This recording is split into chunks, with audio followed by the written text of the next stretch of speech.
Hi, my name is John Thornton. To the extent that I'm known by anybody out there, it's probably because of the movies I've been making about Philadelphia connected artists.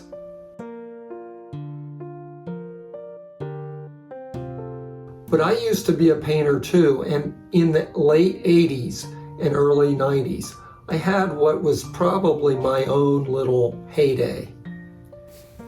Right now, I'm working on a movie about a major American realist who was influenced by the precisionist painters of the mid-20th century, as was I back in the day. One prominent precisionist was Charles Sheeler. When I saw his 1931 painting, Cactus, at the Philadelphia Museum of Art, I immediately went out and bought some cactus plants from a street vendor. That was 40 years ago.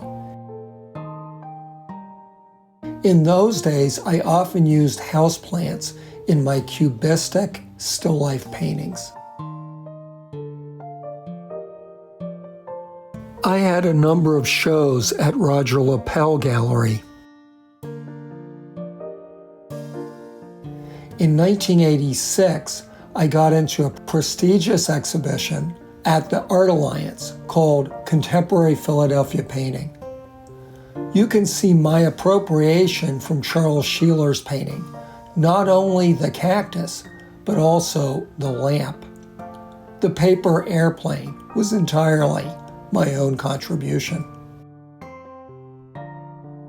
I was incredibly lucky to get into that show.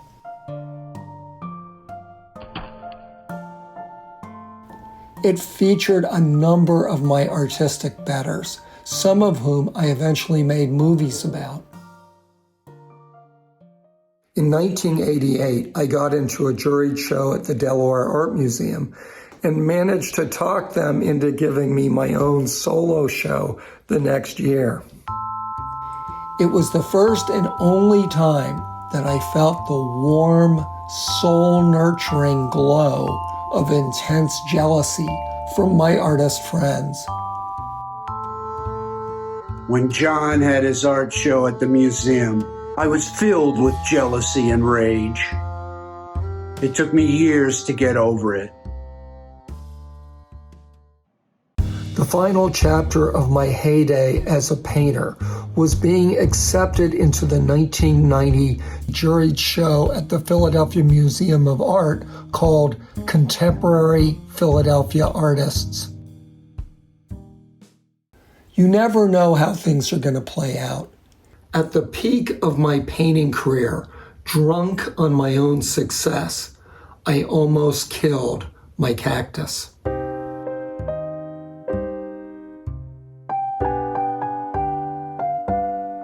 Even a cactus needs some water, but that was too big an ask for the self-absorbed artist.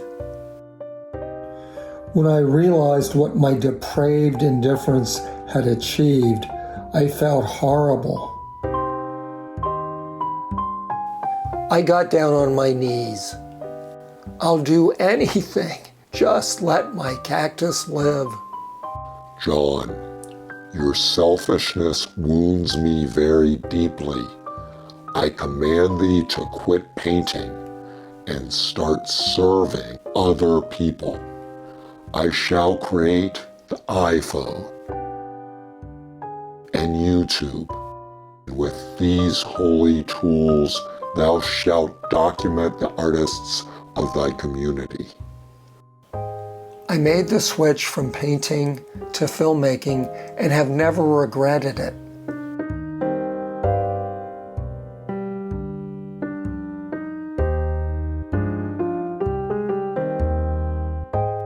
Like Lazarus, my cactus rose from the dead, and for the first time ever, it flowered.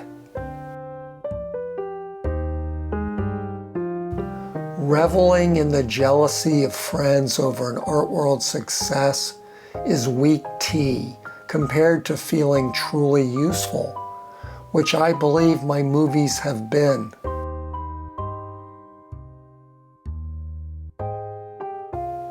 last spring, one of them aired on public TV.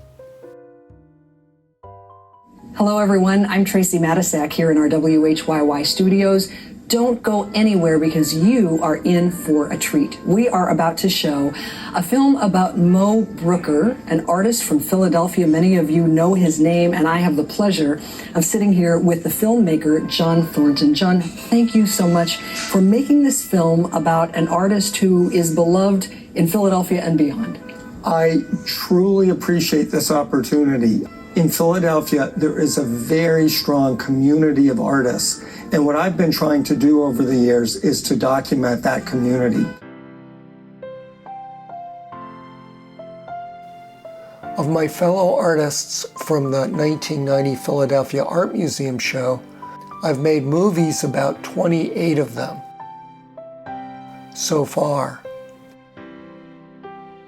And next spring, when Edgar Gerrans, my art school roommate, has a book published about his amazing art, I can hardly wait to begin filming his great success.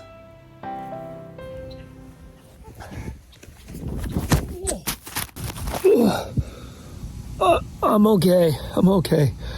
And I really want to thank all the artists who've been in my movies. It's been wonderful, and I hope to continue doing it as long as I can.